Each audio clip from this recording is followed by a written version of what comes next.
Step 4, ডান পা পেছনে দিয়ে অশ্ব সঞ্চালন আসন, দম নিতে নিতে, ব্রিথ ইন। স্টেপ 5, পর্বতাসন, ব্রিথ আউট। স্টেপ 6, অষ্টাঙ্গ প্রণাম বা সাষ্টাঙ্গ প্রণাম। এখানে অনেকে দম বন্ধ রাখি বা দম নিয়ে দম ছাড়াও। স্টেপ 7, দম নিতে নিতে ভুজঙ্গাসন।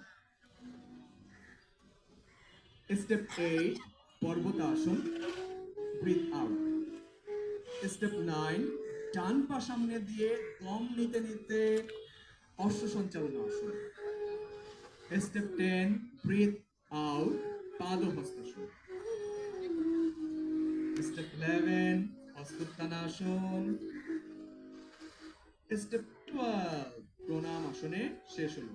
আপনাদের 5 জনকে ধন্যবাদ। এরপরে আমরা দেখব, আমরা আসন ছেড়ে দিব।